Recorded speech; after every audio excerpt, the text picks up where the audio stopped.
నమస్తే, నేను Kavitha. Welcome to I dream.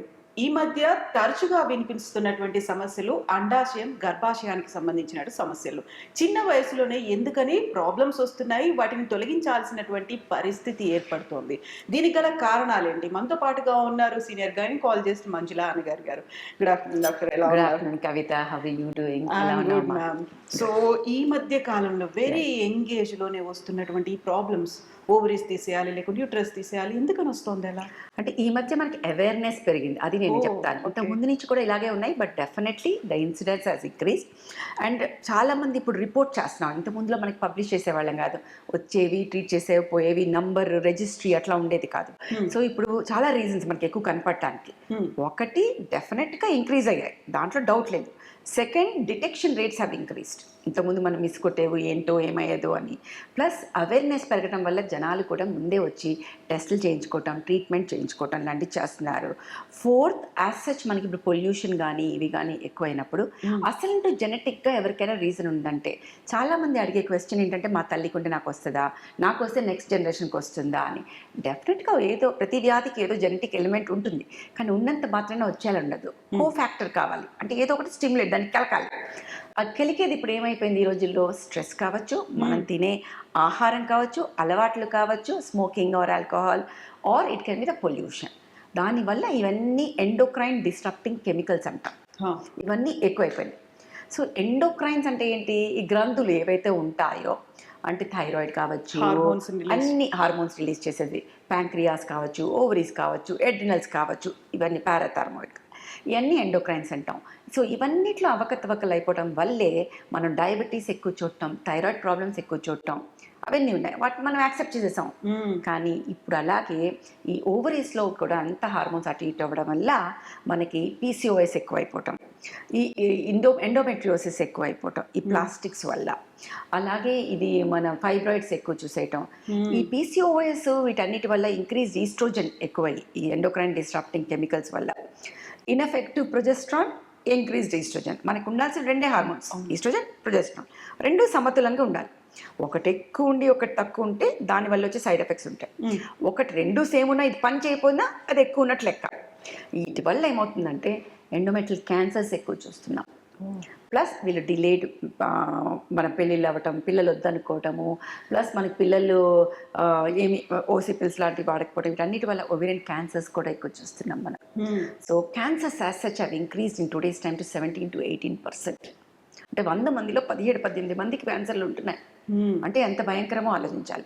కానీ ఇవన్నిటికీ మూల కారణం ఎక్కువగా మన లైఫ్ స్టైల్స్ చేంజ్ అవుతున్నాయి.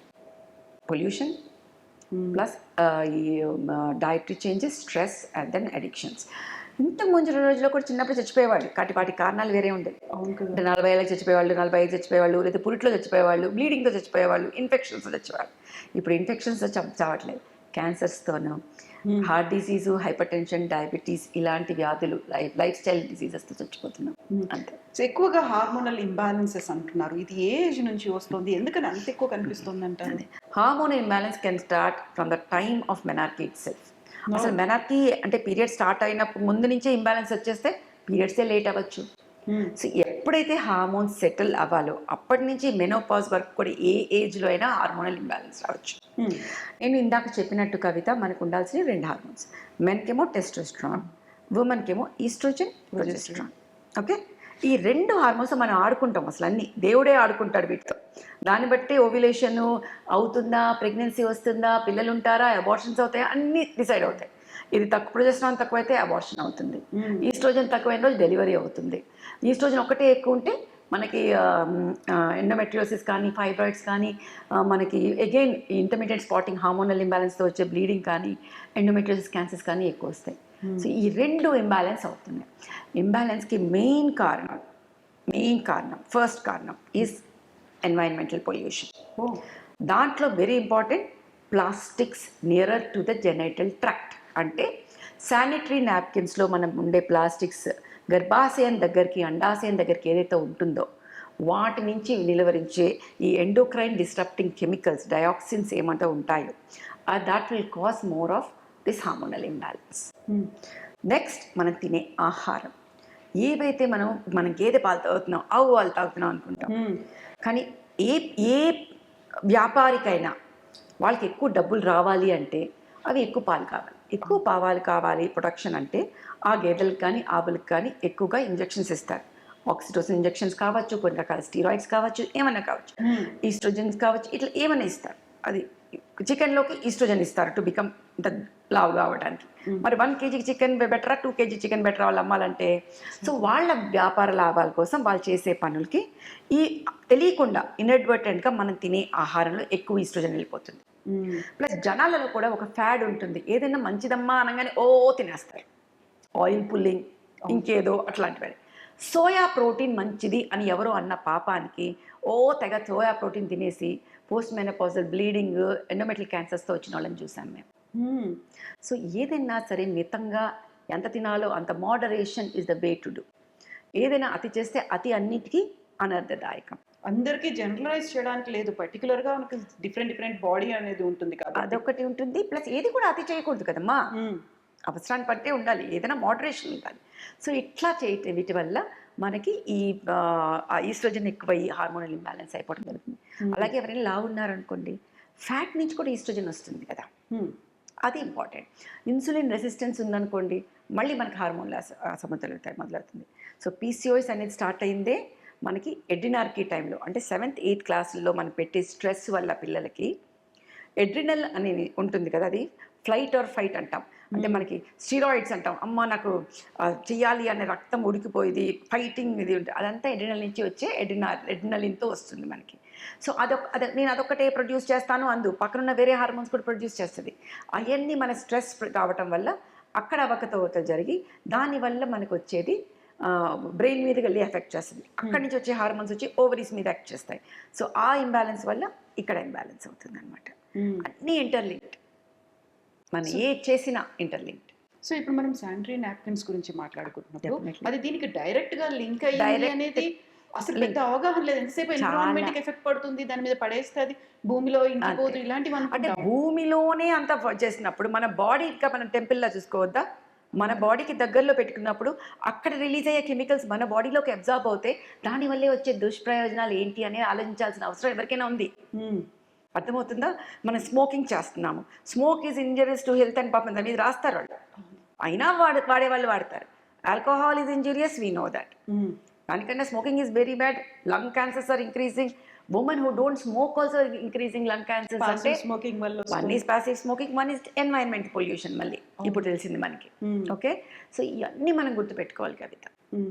సో ఇప్పుడు మీరు యూట్రస్ని తీసేయాలి లేకుంటే ఓవరీస్ని తీసేయాలి, ఈ స్టేజ్ దాకా ఎప్పుడు వస్తుంది? ఎందుకని అంత స్టేజ్, అంత పీక్ దాకా వెళ్ళిపోతున్నాం మనం? సో ఫస్ట్ థింగ్ ఈజ్ డినాయల్లో ఉండకూడదు. ఏమైనా హార్మోనల్ ఇంబ్యాలెన్స్ వచ్చి మనకి ఫస్ట్లోనే మనకి సైన్స్ చూపిస్తాయి, కొంచెంగా ఇర్రెగ్యులర్ పీరియడ్స్ రావటం, అధికంగా రక్తస్రావం అవ్వటము, ప్రెగ్నెన్సీ రాకుండా ఇన్ఫర్టిలిటీలో ఉంటాం, 2-3 నెలలకు వరకు పీరియడ్స్ రాకుండా, 6 నెలల వరకు కూడా పీరియడ్స్ రాకుండా, మందులు వాడితేనే రావటం, ఇలాంటివన్నీ జరుగుతున్నప్పుడు అది సడన్గా లావ్ అవ్వటం, అబ్నార్మల్ హెయిర్ రావటం, వెంటనే డాక్టర్ దగ్గరికి వెళ్ళి ఏదో జరుగుతుంది కొంచెం ఇవాల్యుయేట్ చేయండి అని ఇవాల్యుయేట్ చేసుకోవాలి. ఇవాల్యుయేట్ చేసుకున్నాక డాక్టర్ ఇది ఉంది అన్నప్పుడు మాకేం లేదు, మేము బాగున్నాము కాదు, accept, don't be in denial. Then ask a doctor ఎలా చేయాలి, ఏం చేస్తే నార్మల్ సమతులతకు వస్తుంది, అండ్ లిసన్ టు దెమ్. నాకు చాలామంది పేషెంట్స్ వస్తారు, వచ్చేసి నాకెందుకు వచ్చి ఉంటుందండి డాక్టర్ గారు అంటారు. కర్ణుడి చావుకి 1,00,000 కారణాలు. సో ఇంబ్యాలెన్స్కి నేను ఇందాక చెప్పినట్టు చాలా రీజన్స్ ఉన్నాయి. మీకెందుకు వచ్చింది అనేది మీకు తెలియాలి, చాలా రీజన్స్ ఉంటాయి, అది కాదు important. Okay, I have PCOS, ఇప్పుడు ఏం చేయమంటారు, అది కనుక్కొని అది చెప్పింది వినాలి. ఇప్పుడు మేము చెప్తాం, అమ్మ ఈ 3 ఇంపార్టెంట్ అని చెప్పాను, మెయిన్ 4 అనుకున్నాం. ఒకటి స్ట్రెస్, డీస్ట్రెస్ చేయించుకోమా, నీకేది హెల్ప్ చేస్తుందో అది. కొంతమందికి మాట్లాడితే వస్తే తగ్గుతుంది, కొంతమందికి డాక్టర్స్తో మాట్లాడితే తగ్గుతుంది, కొంతమందికి మందులు వేసుకుని తగ్గుతుంది, కొంతమందికి ఫ్రెండ్స్తో మాట్లాడితే తగ్గుతుంది, కొంతమందికి మ్యూజిక్ వింటే తగ్గుతుంది స్ట్రెస్, కొంతమందికి డాన్స్ చేస్తే వస్తుంది. నీ ఇష్టం, నీకు ఏది కావాలో డీస్ట్రెస్ చేసుకో. సెకండ్, తినే ఆహారంలో కార్బోహైడ్రేట్స్ తక్కువ, ప్రోటీన్స్ ఎక్కువ, ప్లస్ మనం ఈ పురుగుల మందు అవి లేకుండా అలాంటివన్నీ జాగ్రత్త పడాలి. బయట నుంచి తినే ఫుడ్ తినడం మానేసి ఈ పాస్చరైజ్డ్ మిల్క్ తాగటము, ఈ బ్రాయిల్డ్ చికెన్ ఇంత ఉండేవి అవి తినకుండా ఇలాంటివన్నీ చేంజ్ చేసుకోమా అంటాం. థర్డ్, ఎక్సర్సైజ్ అంటే ఒకటి గుర్తుపెట్టుకోవాలి, walking and yoga are good for health, for circulation and heart, but not for exercise. They are not called as exercise. Oh. Exercise means where every muscle contracts. అంటే జిమ్ కావచ్చు, cycling కావచ్చు, aerobics కావచ్చు, Zumba కావచ్చు, అలాంటి వాటికి వెళ్ళాలి. Swimming కూడా. Swimming కావచ్చు. నేనేం చెప్తానంటే, మీకు ఎవ్వరికి టైం రాకపోవచ్చు, సిగ్గు అనిపించవచ్చు అందరి ముందు ఏమైనా చేయాలంటే, ఏం పర్లేదు, మీ రూమ్లోకి వెళ్ళండి, తలుపేసుకోండి, ఒక 3-4 టపోరీ సాంగ్స్కి డాన్స్ చేయండి. Every muscle should contract. That is good exercise. Understood my point? Please do that. That will decrease the insulin resistance. And fourth, ఎడిక్షన్స్కి దూరంగా ఉండటం. ఇవి చేస్తే చాలా వరకు ఓవరీస్, యూట్రస్, హార్మోన్స్ అన్ని కంట్రోల్లోకి వచ్చేస్తాయి. ఈ 4. దాని తర్వాత మేము మెడిసిన్స్ పెడతాం depending on what problem you have. Hormonal imbalance అంటే hormones. Diamond only will cut a diamond. నేను హార్మోన్స్ వాడను, నాకు ఇలాగే తగ్గాలి అవ్వదు. ముందు సెటిల్ చేసుకోండి, దాని తర్వాత మెయింటైన్ చేసుకుంది కానీ. సో హార్మోన్ల అసమతులత is more dangerous, disease is more dangerous, medicines are not dangerous. So వాటిని సెటిల్ చేయాలి ఫస్ట్ మనం. సో వాటిని సెటిల్ చేసిన తర్వాత ఇన్సులిన్ రెసిస్టెన్స్ ఉంటే వాటికి మందులు ఇస్తాం, ఏమైతే వాటికి మందులు ఇస్తాం. ఇవన్నీ చేసుకుంటే రెగ్యులర్గా 6 మంత్స్కి ఒకసారి డాక్టర్ని కలిస్తే ఈ యూట్రస్ తీయాలి, ఓవరీస్ తీయాలి లెవెల్ వరకు వెళ్ళకుండా చాలా వరకు నియంత్రించవచ్చు. తర్వాత అలాంటి ప్రాబ్లమ్స్ వచ్చినప్పుడు కూడా హార్మోనల్ ట్రీట్మెంట్, తర్వాత మిరీనా అనేది ఉంటుంది, ఇంట్రాయూట్రైన్ డివైస్. అంటే యూట్రస్ చేయాల్సిన అవసరం లేకుండా అధిక రక్తస్రావం అవుతాయి. అది కూడా మనకి పని చేయలేదు అంటే టీసీఆర్ఈ అని ఉంటుంది, అంటే గర్భాశయం లోపల పొరని ఎలక్ట్రిసిటీ తీసేయటం. అది కూడా పని చేయనప్పుడు మాత్రమే ఇంకా వేరే వ్యాధులు, ఎడినోమయోసిస్ లాంటి వ్యాధులు వచ్చేసి, క్యాన్సర్ లాంటి, అప్పుడు మాత్రమే మనం అనివార్య కార్యాలయాల్లో మాత్రమే యూట్రస్ తీయాల్సిన అవసరం రావాలి. ప్రతి చిన్నదానికి యూట్రస్ తీయాల్సిన అవసరం రాకూడదు. మినిమల్ ఇన్వేజివ్ వేరే టెక్నిక్స్ అన్నీ కూడా ఉన్నాయి, అది గుర్తుపెట్టుకోవాలి. సో ఇప్పుడు సేమ్ ఏ కండిషన్ లో రెండూ తీసేయాల్సిన అవసరం వస్తుంది? ఒక్కోసారి అండాశయం, ఒక్కోసారి గర్భాశయం తీసేయాలి. ఇప్పుడు ఓవరీస్లో కణితలు వస్తే ఒట్టి కణితలు తీస్తాం. ఓవరీస్ మనము యూజువల్గా 99.9% ఓవరీస్ తీయం, అస్సలు తీయం. మెనోపాజ్ వచ్చేనాక కూడా మేము తీయం యూజువల్గా. Okay, only time when very rarely they will be removed is when ovaries are having a borderline cancer or cancers, అంతే. లేకపోతే very rarely again grade 4 endometriosis, recurrent endometriosis ఉంటే తప్పితే మిగతా అన్ని కండిషన్స్లో ఓవరీస్ మాత్రం తీయకుండా ఉండడానికే సెట్ చేస్తాం, టెస్టులు తీస్తాం. అదే గర్భాశయంకి సంబంధించి, గర్భాశయంకి వచ్చేసి అది కొంచెం లిబరల్. ఎడినోమయోసిస్ అనే వ్యాధిలో మాత్రం కొంచెం చిన్న వయసులో అయినా 37-38 అయినా తీయడానికి, ఎందుకంటే క్వాలిటీ ఆఫ్ లైఫ్ ఎఫెక్ట్ అవుతుంది. ఫైబ్రాయిడ్స్ అంటే ఒట్టి ఫైబ్రాయిడ్స్ తీయడానికి చూస్తూ ఉంటాం. ఎడినోమయోమా ఉంటే ఒట్టి ఎడినోమయోమా తీస్తాం. ఇంకే వ్యాధి ఉన్నా కూడా హార్మోనల్ ఇంబ్యాలెన్స్ వచ్చి మెడిసిన్స్ వాడతాము, లేకపోతే మిరినా వాడతాము, లేదంటే టీసీఆర్ఈ, దెన్ హిస్టరెక్టమీ. అంటే మెడిసిన్స్, మెడికల్ మేనేజ్మెంట్ వాడిన తర్వాత కూడా ఇంప్రూవ్ అవ్వలేదు అంటేనే అప్పుడే మాత్రమే అవి తీయటం జరుగుతుంది. రెండు కలిసి తీసేవి అంటే క్యాన్సర్స్లో మాత్రమే యూజువల్గా, వెరీ రేర్లీ ఎండోమెట్రియోసిస్, బాగా గ్రేడ్ 4 ఎండోమెట్రియోసిస్ ఉంటే అలాంటప్పుడు మాత్రమే పాన్ హిస్టెక్టమీ చేయడం జరుగుతుంటుంది. సో యూజువల్గానే ఇవి తీసేసిన తర్వాత వచ్చేటువంటి ఎఫెక్ట్స్ మిగతా ఆర్గాన్స్తో పోలిస్తే మనకున్నటువంటి యూట్రస్, ఓవరీస్ దీన్ని తీసినప్పుడు ఒక రకమైన ట్రామాలోకో లేకుంటే ఒక హెసిటేషన్లోకో వెళ్ళిపోతారు కదా. Definite. So there are lot of changes which happen. నేను అందరికీ సింపుల్ భాషలో చెప్పాలి అంటే, మనకి కూరలో సాల్ట్ ఎంత ఇంపార్టెంటో హార్మోన్స్ అనేవి అంత ఇంపార్టెంట్ బాడీకి. అలా అని ఎక్కువ సాల్ట్ వేసుకుంటే ఏమవుతుంది, తినలేము, and that lead to problems, brain స్వెల్లింగ్తో సహా అన్ని ఎడిమా వచ్చు. తక్కువ సాల్ట్ ఉంటే ఏమవుతుంది, మళ్ళీ కిడ్నీ ప్రాబ్లం రావచ్చు, ఎక్కువ ఉంటే బీపీ పెరగచ్చు, అన్నీ అవ్వచ్చు. తక్కువ ఉన్న ప్రాబ్లమ్ ఇస్తే, ప్రతి సెల్ హ్యాస్ టు లివ్ అంటే మనకి సాల్ట్ అవసరం బాడీలో. సాల్ట్, సాంబారు అని ఊరికే అన్నారు మనకి, ఓకేనా. ప్రోటీన్ అండ్ సాల్ట్, సోడియం తగ్గిపోతే బ్రెయిన్ ఎడిమా వస్తుంది. మనము దాన్ని ఒక డిసోరియంటేషన్లో కూడా వెళ్ళిపోతూ ఉంటాం అనమాట, అట్లా. సో సాల్ట్ టు టేస్ట్ అనేది మనం అందరం అనేది అట్లా. సో బాడీలో కూడా ఉండాల్సిన హార్మోన్స్ ఉండాలి. అవి లేకపోతే lot of changes will come. What are the changes? Early changes, late changes. Early changes ఏం జరుగుతాయి అంటే వాసోమోటార్ అంటాం. ఫస్ట్ వచ్చేది వేడి గాల్పులు, మనకి చెమటలు ఎక్కువ సడన్గా వచ్చేసేయటము, అవి జరగటం జరుగుతుంటుంది అనమాట. అసలు యూ కెనాట్ లివ్, ఒకటేసారి ఫ్లాషెస్ వచ్చేస్తాయి. ఓకే. సెకండ్ వచ్చేసేసి మనకి ఈ వెజైనల్ అవి చేంజెస్ వచ్చేస్తాయి అన్నమాట. అంటే డ్రైనెస్, డికరెంట్గా యూరినరీ ట్రాక్ట్ ఇన్ఫెక్షన్స్ రావటము, అండ్ అక్కడ తిన్నుగా అయిపోయి డిస్పెరూనియా, హస్బెండ్ వైఫ్ రిలేషన్షిప్ ఇది అవ్వటము, పీరియడ్స్ ఎలాగో ఆగిపోతాయి, ఇవన్నీ జరుగుతాయి. లాస్ట్ ఏమో సైకలాజికల్ ఇది వచ్చేస్తాయి, ఇరిటేషన్, డిప్రెషన్. అదే టైంలో పిల్లలు వెళ్ళిపోవటం కూడా జరుగుతూ ఉంటుంది. అన్నిటి కలిపి సూపర్ యాడెడ్ అయిపోయి డిప్రెషన్, మూడ్ స్వింగ్స్, వీటన్నిటితో పాటు అదే టైంలో లావ్ అవ్వటం మొదలవుతారు, ఎందుకంటే బేసిక్ మెటబాలిక్ రేట్ తగ్గిపోతుంది కాబట్టి. సో అవి తగ్గిపోయినప్పుడు ఆ లావ్ will again lead to depression. So ఇవన్నీ కలిసిపోతాయి. లాంగ్ టర్మ్లో మనకి వచ్చేసి bones, heart, brain and cancers, ఈ 4 ఎఫెక్ట్ అవుతాయి. సో బోన్స్ వచ్చేసి వీక్ అవ్వటం మొదలైపోతాయి మెనోపాజ్. సో కాల్షియం వాడాలి. దీనికి చాలా అపోహలు ఉన్నాయి. కాల్షియం వాడితే స్టోన్స్ వచ్చేస్తాయి. స్టోన్స్ రావు. ఎప్పుడు వస్తాయి స్టోన్స్ అంటే, మనము ఒక ఎక్స్పెరిమెంట్ చేయొచ్చు. గోడ మీద ఉన్న సున్నం కూడా కాల్షియమే కదా. అది తీసి ఒక గ్లాస్లో వాటర్లో వేసుకొని కలిపేస్తే కరిగిపోతుంది. ఇంకొంచెం సున్నం వేస్తే కొంచెం కరుగుతుంది. ఇంకొంచెం వేస్తే ఏమవుతుంది, కింద ప్రెసిపిటేట్ అవుతుంది. దానికి ఏం చేయాలి, నీళ్ళు ఎక్కువ వేస్తే కరిగిపోతుంది. సో మనం చేసే దాన్ని ఉల్టా మాట్లాడకూడదు. ఫస్ట్ నీడ్ ఏంటి, 1500 మిల్లీగ్రామ్ కావాలి మెనోపాజ్ తర్వాత. మనం వాడేది 500 మిల్లీగ్రామ్, చాలా తక్కువ. సో మిగతా ఆహారంలో అన్నా తీసుకోవాలి, పాలు, పెరుగు, వాటిలో. ఓకే. సో 500తో స్టోన్స్ రావు. ఇంకా మాకు స్టోన్ వచ్చే టెండెన్సీ ఉంది అనుకునే వాళ్ళు ఎక్కువ వాటర్ తాగండి. ఎంత కావాలో అంతే వస్తుంది. ఎస్, అది మనం గుర్తు పెట్టుకోవాలి. అంతేకాని మేము కాల్షియం వేసుకోను అంటే కుదరదు. బ్లడ్లో కాల్షియం లెవెల్ ఎప్పుడు నార్మల్ ఉంటుంది. బోన్లోంచి తీసుకొచ్చింది కాల్షియంని బయటికి.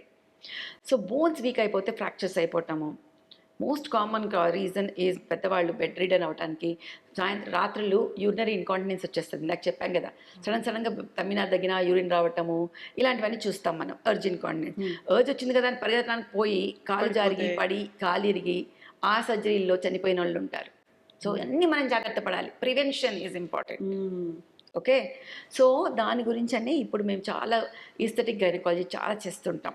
అంటే యూరో గైనకాలజీ అంతా, అక్కడున్న కండరాలని టైట్ చేయడానికి ఎంసెల్లా చైర్ అని ఒక చైర్ ఉంటుంది, అలాంటివి వాడటము. లేజర్స్ అక్కడున్న వాటి టిష్యూని ఇంప్రూవ్, సర్క్యులేషన్ అవి ఇంప్రూవ్ చేయడానికి. థర్మీవాన్ ఆర్ఎఫ్ ట్రీట్మెంట్ చేయటం, దానివల్ల యూరినరీవి తగ్గించటం, ఎక్కువ మందులు కూడా వాడటం, అలాంటివన్నీ చేస్తూ ఉంటాం అన్నమాట.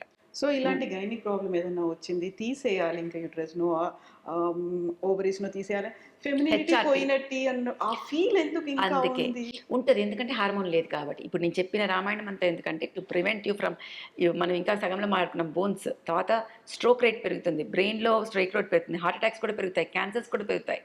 సో ఇవన్నీ తగ్గాలి అంటే, plus the femininity, the skin, the sexual ఇది లిబిడో అన్ని పెరగాలంటే ఈస్ట్రోజన్ సరైన సమయంలో ఉండాలి. సో అది తగ్గాలి అంటే సాల్టే రీప్లేస్మెంట్. సో ఇవన్నీ తీసాము అంటే surgical menopause is more strong. So మన ఈస్ట్రోజన్ రిప్లేస్మెంట్ థెరపీ చేయాలి, హార్మోన్ రిప్లేస్మెంట్ థెరపీ అంటాం. చెప్పాను కదా ఇందాక, సాల్ట్ ఇన్ కర్రీ, మన కూరలో అన్నం లేకపోతే ఏం చేస్తాం, బయట నుంచి చేస్తాం.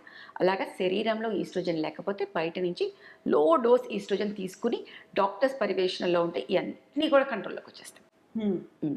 ఓకే, ఇవన్నీ కూడా కావట్లేదు, దేనికి రెస్పాండ్ అవ్వట్లేదు, బియాండ్ కంట్రోల్ ఉంది అనుకున్నప్పుడు మాత్రమే యుల్ గో ఫర్ తీసేయాలి అని. తీసిన తర్వాత హార్మోన్ డెఫిషియన్సీకి హార్మోన్ రిప్లేస్మెంట్ ఇవ్వాలి అని చెప్తున్నాను. తీసిన తర్వాత కూడా ఇప్పుడు తీసిన తర్వాత మొత్తం తీసేస్తే జీరో అయిపోతుంది కదా. నేను చెప్పాను, ఎక్కువ ఉన్న ప్రాబ్లమే, తక్కువ ఉన్న ప్రాబ్లమే. Salt to taste. So low dose hormone replacement therapy అవసరం ఉంటుంది. ఇప్పటికి కూడా తీసేసిన తర్వాత వచ్చేటువంటి అపోహలు చాలా ఉన్నాయి కదా, సడన్ గా వాళ్ళు డౌన్ అయిపోతారు, లేకపోతే విపరీతమైన, అవన్నీ తగ్గాలంటేనే హార్మోన్ రిప్లేస్మెంట్ అవసరం. సో హార్మోన్స్ అంటే భయపడటం మానేసి వాటితో మన చెడు కూడా ఆడుకోవడం నేర్చుకోవాలి. ఎలాగా కంట్రోల్లో పెట్టుకుని డాక్టర్ల పర్యవేక్షణలో క్వాలిటీ ఆఫ్ లైఫ్ని ఇంప్రూవ్ చేసుకోవాలని నేర్చుకోవాలి. సో వీటితో పాటు వచ్చే అదర్ సమస్యలు ఉన్నాయి, బట్ వీటికి కూడా మీరన్నట్టుగా హార్మోన్స్ ఇవ్వాల్సిన పర్లేదు, ఆల్టర్నేట్స్ ఏవో ఉన్నాయి మనకు ఉన్నటువంటి ఆయుర్వేదంలో, మెడిసిన్స్, ఆకులు, మందులు, ఇలాంటివి. అయితే వాటి గురించి మాకు ఎక్కువ తెలియదు కాబట్టి మేము ఎక్కువ చెప్పలేము, ఎందుకంటే really don't know anything about ఆయుర్వేదం. ఏవి ఒక్కొక్కరికి ఒక్కొక్కటి పనిచేస్తాయి. వాళ్ళకి యాక్యుపంక్చర్ పనిచేస్తుంది కొంతమందికి ఇంకేవో, whatever suits them, do all that alternative. మేము కూడా ఫస్ట్ వెంటనే హార్మోన్స్లోకి వెళ్ళిపోము. వాళ్ళు చెప్పే సిమ్టమ్స్ బట్టి, ఇప్పుడు నేను నాకు చెప్పా, వేడి గాల్పులు వచ్చేస్తాయి, ఇవి చేస్తాయి, వాటికి మేము వేరే ట్యాబ్లెట్స్ ఇస్తాం. ఓకే, డిప్రెషన్స్ ఉంటే వాటికి వేరే ట్యాబ్లెట్స్ ఇస్తాం. అలాగే మనకి ఇప్పుడు ఇందాక కాల్షియం, బోన్స్కి కాల్షియం ఇస్తాం. వీటి అన్నిటికన్నా ఇంకా డ్రైనెస్ వాటికి నేను ఇందాక చెప్పా, ఎంసెల్లా, థర్మీవా, లేజర్స్, అన్నిటికన్నా ఇంకా తప్పదు హార్మోన్స్ అనుకున్నప్పుడు మాత్రమే very low dose 0.3 milligrams, 1 milligram కూడా కాదు, 0.3 మిల్లీగ్రామ్ హార్మోన్ అవసరం అనుకుంటే వాడాలి, అంతే. సో ఇప్పుడు తొలగించడానికి ఉన్నటువంటి సర్జరీస్ కూడా మోడర్న్ టెక్నిక్ యూజ్ చేస్తారా, ఎలా ఉంటుంది? అన్ని మోడర్న్ టెక్నిక్స్ ఇప్పుడు అంతే మనము. కానీ ఇంకా కూడా కొంతమంది ఉన్నారు ఓపెన్లో బెటర్ అంట కదా అనేసి, అది అపోహల నుంచి బయటకు రావాలి. ప్రతి ఏ సర్జరీ అయినా మనం మినిమల్ ఇన్వేజివ్ సర్జరీలో చేయొచ్చు. వెజనల్ కావచ్చు, వీనోట్స్ కావచ్చు, laparoscopy and robotics and hysteroscopy, ఎన్ని ప్రొసీజర్స్ ఉన్నాయి ఏ ప్రొసీజర్ చేయడానికైనా. సో చిన్న చిన్న హోల్స్లో 2, 3, 5 mm హోల్స్లో నుంచి వెళ్ళి మనం ఆ యూట్రస్ని, ట్యూబ్స్ని, ఓవరీస్ అన్నీ తెచ్చు. ఒక్కటి గుర్తుపెట్టుకోవాలి, when 3.5 kg or 3 kg baby vagina నుంచి బయటకు రాగలిగినప్పుడు ఈ చిన్న యూట్రస్ రావడం ఎంతసేపు వస్తుంది. లాప్రోస్కోపీలో పైనుంచి అంత వాటికి ఉన్న వాటిని ఉన్న లిగమెంట్స్ అన్నిటిని సెపరేట్ చేస్తే కింద నుంచి యూట్రస్ వచ్చేస్తుంది. అది గుర్తుపెట్టుకోవాలి. ఎప్పుడైనా సరే laparoscopy and robotic is better than any other type. ఎందుకని అంటే మనకి కళ్ళు ఎదురకుండా మనకు కనిపించి కాంప్లికేషన్స్ లేకుండా సర్జరీ చేసి వెంటనే పేషెంట్ని లేపి నడిపించి నార్మల్ ఫుడ్ పెట్టి every activity can start. 6 weeks వరకు కొన్ని జాగ్రత్తలు చెప్తాం. హస్బెండ్ వైఫ్ దూరం ఉండటం, బరువులు 10 kgs కన్నా ఎక్కువ ఉండకుండా ఉండటం, విగరస్గా ఎక్సర్సైజ్ చేయకుండా ఉండటం. మిగతావన్నీ కింద కూర్చోవచ్చు, పైకి ఎక్కచ్చు, మెట్లు ఎక్కచ్చు, షాపింగ్కి వెళ్ళొచ్చు, సినిమాలకి వెళ్ళొచ్చు, Regular routine తినచ్చు, office work. అన్నీ చేసుకోవచ్చు. అది గుర్తుపెట్టుకోవాలి. Any given day it's minimal invasive surgery. So ఇప్పుడున్న జనరేషన్ కాకపోయినప్పటికీ ఓల్డ్ జనరేషన్ ఇంట్లో ఉన్న అమ్మమ్మలు, అత్తేలు, అమ్మలు అయ్యో తీసేస్తున్నారా ఒక ఫీల్ ఎందుకు అలా వస్తుంది, ఒక సింపతి లాగా అవసరం ఉంటేనే తీయాలి అనేది మాత్రం కరెక్ట్. అనవసరంగా తీయించుకోకూడదు అనేది కరెక్ట్ ఫస్ట్. ఇంకా వేరే టెక్నిక్స్ అన్నీ పని చేయనప్పుడు మాత్రమే మనం తీస్తాం. అది గుర్తుపెట్టుకోవాలి. కుదిరినంత వరకు 40 ఏళ్ల వరకు తీయం. 40 ఏళ్ళ తర్వాతే మెనోపాజల్ దగ్గర ఉన్నప్పుడే తీయడానికి గురించి ఆలోచిస్తాం. 45 కన్నా ఎక్కువ ఉండి ఈ వ్యాధులు ఉన్నప్పుడు. 40 to 45 డెఫినెట్గా మనం వేరే ఆల్టర్నేటివ్ టెక్నిక్స్ ట్రై చేస్తాం. లెస్ దెన్ 40 డెఫినెట్గా అవి మాత్రమే ట్రై చేస్తాం. అర్థమవుతుంది కదా. సో ఇలా చేసినప్పుడు మనం చాలా వరకు సైడ్ ఎఫెక్ట్స్ ఏమీ లేకుండా మనం ఈ శస్త్రచికిత్సను సరిగ్గా చేసుకోవచ్చు. హార్మోన్ ఇంబ్యాలెన్స్ని మనం కరెక్ట్ చేసుకోవచ్చు. Yes doctor, thank you so much doctor. మనం మాట్లాడుకోవాల్సినవి చాలా ఉన్నాయి, ఎందుకంటే బోల్డ్ అన్ని టాపిక్స్, బోల్డ్ అన్ని సమస్యలు రోజు రోజుకు బయటకు వస్తున్నాయి కాబట్టి. Thank you Kavitha, it's always a pleasure talking to you. Thank you so much doctor.